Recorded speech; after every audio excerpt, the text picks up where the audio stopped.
Doctor साहब, सबसे पहले तो आपकी जानिब आऊँगी। जिस तरह से हम देखते हैं कि दुनिया चांद पर पहुंच गई है, इतना इतना हमने सफ़र कर लिया है, लेकिन आज भी हम ये जो कुत्ता मार मुहिम शुरू करते हैं, वही पुरानी रिवायती तरीके, अंग्रेज़ी गोलियां या फिर इस तरह की कोई चीज़ें होंगी, गोली मार दो, या यही फार्मूला होता है। ये क्यों, हम क्यों नहीं तरक्की कर पा रहे इस शोबे में?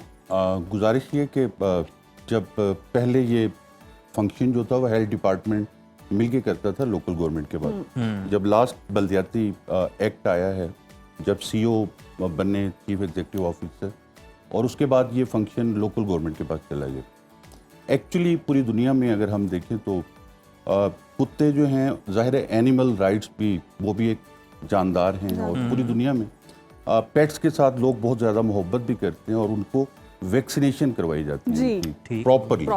वैक्सीनेशन से ये होता है कि उनके अंदर जो वायरस होता है रेबीज, वो ख़त्म हो जाता है। और उसके बाद मेरा ख्याल है अगर हम उसके गले में एक वो लगा दें टैग, और उसको, और दूसरा हमें हेल्थ अवेयरनेस बहुत इम्पॉर्टेंट है कि हमने आवारा कुत्तों के करीब बच्चों को नहीं जाने देना। उसके क्योंकि ये खुदा न खास्ता अगर काट ले और उसमें रेबीज वायरस हो तो ये 100% डेथ होती है। You can not save anyone. This is the only disease. Doctor साहब, हमें ये भी बताएं, क्या ये काबिल अमल है कि आप जितने आवारा कुत्ते हैं उन सबको वैक्सीन जो है लगा सकें? बिल्कुल काबिल अमल है। मतलब कौन सा ऐसा काम है जो नहीं किया जा सकता? हमने कोविड में भी तो सबको वैक्सीन किया था ना। मतलब दैट कमिटमेंट, एक स्ट्रॉन्ग कमिटमेंट और विल की जरूरत है। Nothing is impossible. सही। अच्छा अल्तमश साहब, आप लॉयर भी हैं, तो कानूनी तौर पर इंटरनेशनली भी देखें तो क्या रूल है, इनके साथ फिर क्या किया जाता है, क्योंकि इंसानी जान भी ख़तरे में इनकी वजह से? बिल्कुल ऐसी है। मैं से दो चीज़ें पॉइंट आउट करना चाहूँगा। पहले I fully agree with doctor साहब, इस पे पंजाब ने एक पॉलिसी भी बनाई थी, एनिमल बर्थ कंट्रोल पॉलिसी, इसी बेसिस पे बनी थी। पूरी दुनिया का रिकमेंडेड स्टैंडर्ड यही था कि आप उनको मैस स्टरलाइज करें ताकि उनकी रिप्रोडक्शन रुक जाए, और साथ ही मैस वैक्सीनेट करें ताकि रेबीज़ जैसे जितने भी डिजीज़ हैं सारे ख़त्म हो जाएं। तो ह्यूमन सेफ्टी का जो एस्पेक्ट है वो टॉप प्रायोरिटी था इसमें। ये पॉलिसी बनी, ये पॉलिसी आज तक इम्प्लीमेंट नहीं हुई। इसके लिए हम कोर्ट हर साल जाते हैं। इस साल भी गए थे, पिछले साल 2-3 बार गए थे जिसमें पॉलिसी बनी थी जी। और वो पॉलिसी बड़ी सिंपल सी है। पॉलिसी ये कहती है कि आपने कमेटीज़ नोटिफाई करनी है जिसमें हेल्थ के लोग हैं, लोकल गवर्नमेंट के लोग हैं, लाइफ स्टॉक के लोग हैं। उन्होंने मिल के एक डेटा बेसिकली सेटअप करना है, क्योंकि आप जो नंबर की बात करें उसके पीछे मेथडोलॉजी भी नहीं है। हमें नहीं पता वो डेटा आया कहाँ से और वो बनाया कैसे गया। तो उस कमेटी ने वो डेटा क्रिएट करना था, और कमेटीज़ ने एरियाज आइडेंटिफाई करने थे जहाँ पे हाई पॉपुलेशन है डॉग्स की, वहाँ से स्टार्ट करना था पायलट प्रोजेक्ट्स, और वहाँ पे डॉग पाउंड्स और शेल्टर्स क्रिएट करने थे ताकि आम आवाम जो है उसको पता हो कि इस सेंट्रलाइज एरिया में ये एक डॉग पाउंड है, यहाँ पे स्टरलाइजेशन वैक्सीनेशन होती है। ये सारी चीज़ें नहीं हुई। सेकेंडली मैं एक चीज़ जो पॉइंट आउट करना बहुत ज़रूरी है वो ये है कि जब तक अपने माशरे में जो हमारे पावरलेस क्रीचर्स हैं, जो इंसान भी हैं बेशक, जिनके पास पावर नहीं है कि वो कोर्ट जाएं या कोई रिलीफ ले सकें, वो इंसान भी हो सकता है। अच्छा। जब तक उनके साथ ज्यादती अलाउड है, हमारी सोसाइटी में क्रिमिनलिटी बढ़ती रहेगी, ये कभी ख़त्म नहीं होगी। अच्छा डॉक्टर साहब, आपकी जानिब आएंगे, आप हमें ज़रा ये बताइएगा कि जिस तरह से आप कह रहे हैं कि वैक्सीनेशन की जाए और ये सारा कुछ हो सकता है, लेकिन हम देखते हैं कि कुछ ऐसे भी बड़े दर्दनाक मनाजर आते हैं कि बच्चे निकले हैं घर से। अब बच्चे जो है वो आपको पता वो भी कंट्रोल में तो नहीं आते, वो भी निकल जाते हैं। किसी की भी तवज्जो माँ की या बाप की इधर हुई तो वो निकल गए। तो गली में आवारा कुत्तों ने भंबोर डाला, और फिर हम देखते हैं कि चले उनमें चंद वैक्सीनेटेड थे, चंद वैक्सीनेटेड नहीं थे। तो फिर एक तो वो जो बच्चा जो ट्रॉमाटाइज हुआ, फिर जो जख्म आए सारी ज़िंदगी, और फिर उसकी ज़िंदगी को वायरस से पहले वैसे ही ख़तरा हो जाता है कि जिस तरह से वो उन्हें काट लेते हैं बुरे तरीके से। इसका फिर सर क्या सलूशन है?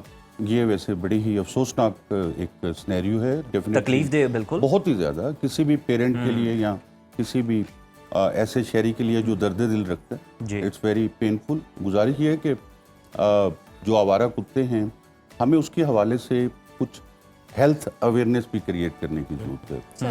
फॉर एग्जांपल यूसी लेवल से लेकर हमें बड़े शहरों तक कुछ बुनियादी चीज़ें पता होनी चाहिए। जैसे हमने डेंगू सबको याद करवा दी है, लेकिन हमारे ये कि हम एक बीमारी को सिर्फ फोकस नहीं करना चाहिए था, हमें overall integrated system, one health concept लेके आने की ज़रूरत है। लाइक के अगर खुदा न खास्ता कुत्ता काटता है तो आपने कभी भी उस पर अल्कोहल स्वैब यूज नहीं करना। अच्छा। सिंपल उसको जो है वो पानी से धोना है, मैक्सिमम चलते हुए नल से, ठीक है। और दूसरा उसको आपने वो बांधना नहीं है, अच्छा। उसको जख्म को ओपन रखना और फौरी करीब तरीन हॉस्पिटल में जाना है। उसके और कुत्ते को आपने ऑब्जर्व करते रहना ठीक है।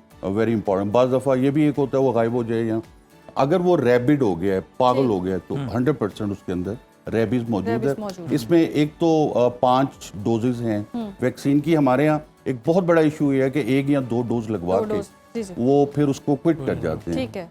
0, 3, 5, 14 एंड 28 डेज, ये इसका एक फिक्स शेड्यूल है। और ये पांचों जब पूरी लगेंगी, पहले 14 होती थी जो पेट में लगती, अब तो लेटेस्ट आ गई है, वो बड़ा इजी है, स्किन के नीचे लगती है और तमाम हॉस्पिटल में अवेलेबल।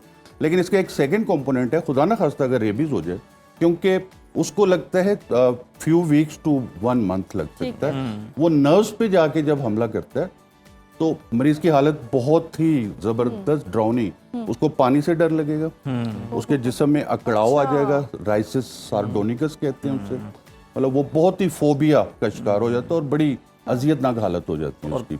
कुछ स्टेजेस पे तो कुत्ते की तरह आवाज भी हाँ, निकालना शुरू यस, कर उसी देता है। तरह का बिल्कुल। और वो उसको बड़े dark and dam quite place पे रखना पड़ता है, हल्के से शोर से भी वो ट्रिगर हो सकता है। उसकी वो चूंकि नर्व्स सारी इन्वॉल्व होती हैं, उसमें इम्यूनोग्लोबुलिन एक जरा कॉस्टली कॉम्पोनेंट है, बने हुए एंटीबॉडीज, अच्छा, वो हमने एक्चुअली देने होते हैं। और यूजुअली मेरा ख्याल है वैक्सीन तो अवेलेबल है ऑल अक्रॉस BHU तक, but immunoglobulins of the rabies are very costly, जो 7-8 हज़ार रुपए का एक इंजेक्शन। डॉक्टर साहब जबरदस्त, आपने बहुत डिटेल में बताया कि किस तरह से जब सिंपल सर्फ के पानी से आपने उसको धोना। अच्छा, अल्तमश साहब, जिस तरह से हम डिस्कस भी कर रहे हैं, एनिमल राइट्स तंजीमों की अगर हम बात करें वो तो काफ़ी एक्टिव हैं, लेकिन हुकूमती सतह पर इस हवाले से कोई इकदाम किए जा रहे हैं? इस टाइम तो हम यही कोशिश कर रहे हैं कि हुकूमती सतह पे डॉग पाउंड्स बेसिकली बनाए जाएं, सेंट्रलाइज्ड हर जिप कोड में, हर एरिया में, क्योंकि आम आदमी को पता होना चाहिए कि अगर मेरे सामने अगर कोई डॉग रैबिट आ जाता है, मैंने कहाँ जाना है उसको नहीं पता फर्स्टली। अगर वो गायब हो जाता है बहुत बड़ा सीरियस इशू है, क्योंकि रेबीज वो आराम से बाकी डॉग में स्प्रेड आउट कर देगा। तो सेंटर्स का बनाने का पॉइंट ये है, सेंट्रलाइज स्पेस है, जाके लोग बता सकते हैं, वहाँ पे वैक्सीनेशन, स्टरलाइजेशन सारा प्रोसेस हो सकता है, खुद भी देख सकते हैं, क्योंकि अवेयरनेस के बगैर ये इशू फिक्स भी नहीं हो सकता। क्योंकि हम अपनी आवाम को ये भी सिखा रहे हैं कि डॉग्स इनक्योरेबल चीज़ है, रेबीज ठीक नहीं हो सकता और मारीज हैं। And we have seen in the last 80 years के मार के कुत्ते ना खत्म हो रहे हैं, ना रेबीज खत्म हो रहा है, तो कहीं प्रॉब्लम आ क्या है? इंटरनेशनल स्टैंडर्ड क्या है जिसको इंटरनेशनल स्टैंडर्ड बहुत सिंपल है। WHO ने रेकमेंड किया है कि आपने उनको मैस वैक्सीनेट करना है और मैस स्टरलाइज करना है, तो लेकिन ये इतना सिंपल नहीं है।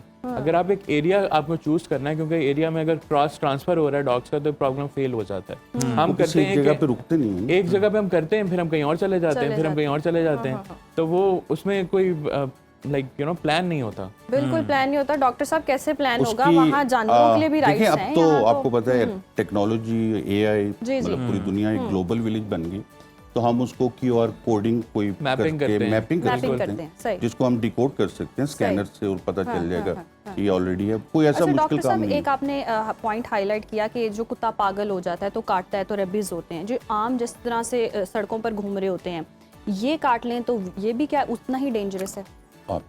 कुत्ता तो किसी में भी ये एक वायरस है, ठीक है, जैसे कि Congo CCHF, Congo haemorrhagic fever, जो कि जब ये ईद उल अजहा का टाइम आता है, बड़े जानवरों में, लाइक नहीं, बकरों में भी एक उसकी बॉडी के ऊपर एक वायरस होता है जो ट्रांसफर होने से, उसमें भी बहुत ज्यादा हाई रेट है डेथ का। तो हम खास तौर पे उस वक्त बच्चों को मवेशी मंडियां बाहर लगवाते हैं शहर से, बच्चों को रोका होता है, बुजुर्गों को भी मना किया जाता है, और उनकी वैक्सीनेशन पहले स्प्रे करवा के लाइफ स्टॉक के साथ, क्योंकि उसमें तो एक से दूसरे को उसका ट्रांसफर रेट इतना ज़्यादा है कि लास्ट मेरे ख्याल है कोई 3 हमारे डॉक्टर और 3 नर्सेज भी उसका शिकार हुई क्वेटा में, और दे आल्सो।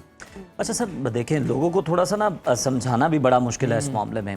हम अपनी बात कर लें, अगर हमारे खुदा न खास्ता बच्चों को, लख्ते जिगर को, मासूम बच्चों को कोई एक कुत्ता इस तरह से आवारा काट लेता है, तो हमारा फौरी तौर पे रिएक्शन क्या होगा? एक सवाल है, हम किस तरह से रिएक्ट करें? ऑब्वियसली हम तो उस जानवर को नुकसान पहुंचाएंगे ही, क्योंकि जो आपके बच्चे को नुकसान पहुंचा रहा है, बिल्कुल एनिमल राइट्स नहीं है, लेकिन इंसान भी तो अशरफुल मखलूकात है ना। इंसानों के केस में भी यही करते हैं, अगर किसी हमारे साथ कोई इंसान ऐसे तशद्दुद करता है, हम केस फाइल करते हैं, ऐसे ही होता है।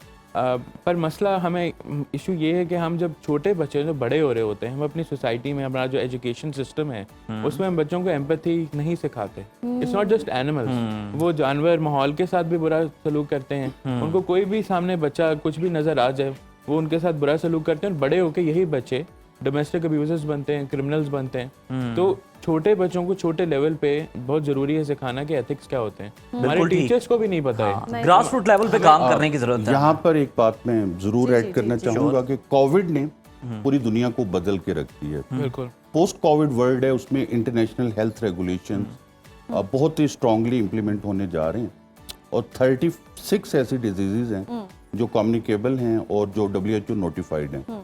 अगर आप उसका शिकार होंगे तो दूसरा मुल्क आपको एंट्री की इजाजत नहीं देगा, बिकॉज ये उनका राइट है कि वो अपने शहरियों को प्रोटेक्ट करें। लास्ट ईयर हमें लाइक थ्रू द मिनिस्टर साहब और मैडम CM और गवर्नर साहब, गवर्नमेंट ऑफ ईरान ने रिक्वेस्ट भेजी थी कि उनकी सरजमीन पर पहली दफ़ा जब वो इमाम हुसैन के चहलम के दिन थे और बहुत ज़्यादा वहाँ पे मूवमेंट होती, तो वहाँ पे पहली दफ़ा डेंगू के केसेस रिपोर्ट हुए बिकॉज ऑफ द एनवायरमेंटल वो चेंजेस भी हो रही हैं। अब ये ट्रॉपिकल डिजीज नहीं रही, ऑल ओवर द वर्ल्ड ये फैल गया है, मतलब स्प्रेड हो रही है because of environmental changes in the environment. हमें ये भी बताइएगा, एक सिचुएशन है, अगर आपके किसी नेबर ने को अपना पालतू कुत्ता रखा हुआ है घर में, लेकिन साथ वाले जो घर हैं उसको उसके बोलने से, उसके भौंकने से तकलीफ है, या वैसे उनके को बच्चे बाहर हैं या कोई भी जा रहा है और उन्हें उससे प्रॉब्लम है या वो खौफ का शिकार है, वैसे उससे डरते हैं, तो फिर क्या राइट्स हैं उस नेबर के? इनिशियली तो नेबर की रिक्वायरमेंट है, उसकी ड्यूटी है कि वो डॉग को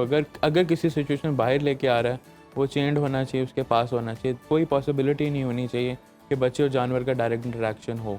डॉग बाइट को रोकना बिल्कुल प्राइमरी है। वैक्सीनेटेड भी होना, वैक्सीनेटेड स्टेरिलाइज तो रिक्वायरमेंट है, वो तो बेसिक है, वो तो उसके बगैर आपको डॉग मिलने की इजाज़त नहीं होनी चाहिए। बिल्कुल ठीक। सेकेंडली ये जो आप आवाज़ की बात कर रहे हैं उसका मेरे पास हल नहीं है, क्योंकि अदरवाइज आप फिर ये कह रहे हैं कि डॉग को बेसिकली आप डेफ एंड डम कर दें। नहीं, मतलब देखे ना, अब साथ वाले घर में कोई किसी संगीन बीमारी का पेशेंट पड़ा होगा और कुत्ता है कि वो भौंकने से बाज नहीं आ रहा, तो उस बेचारे मरीज का क्या कसूर है? उसका क्या करेंगे? उसे हॉस्पिटल छोड़ आएंगे? नहीं, that's not what I meant. Yes, what I mean is कि पहले तो आप कम्युनिकेशन होनी चाहिए दोनों घर में, ये नॉर्मली ये नहीं होता।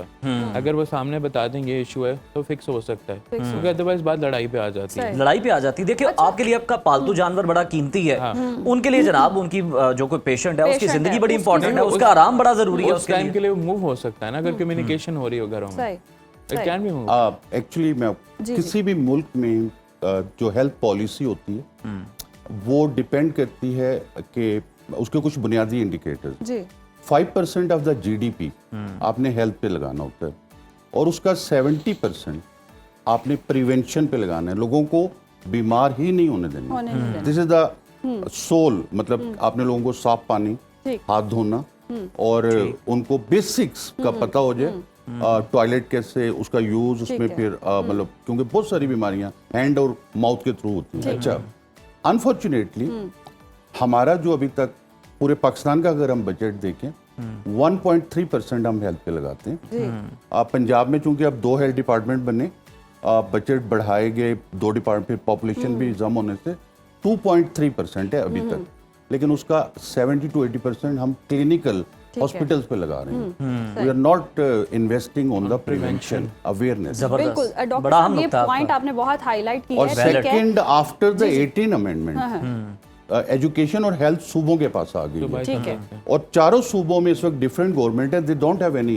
Interaction with each other. बिल्कुल, बहुत आपने अच्छा पॉइंट हाईलाइट किया है, लेकिन इससे तो फिर वो कहते हैं ना कि पूरे सिस्टम को ही चेंज करना पड़ेगा। ये कुत्ता जो काट रहा है ये मसले का हल नहीं निकलेगा। जिस तरह से उजैर भी बात कर रहे थे, यहाँ मैं एक और पॉइंट हाईलाइट करना चाहूंगी। अक्सर हम पार्क्स में भी निकलते हैं ना, तो कोई मतलब अपना कुत्ता साथ ले आता है वॉक करने के लिए भी, तो खवातीन खौफ खाती हैं। मेरे साथ ये हो चुका है कि मैं खौफ खाती हूँ या कुछ होता है तो वो और ज़्यादा भौंकता है, तंग करता है, डिस्टर्ब करता है, तो ऑब्वियसली वो डिस्टर्बेंस तो होती है। तो फिर ये इनके लिए भी कोई कानून बनना चाहिए कि किस टाइम वो निकाल सकते हैं, पब्लिक प्लेस में निकाल सकते हैं या नहीं निकाल सकते।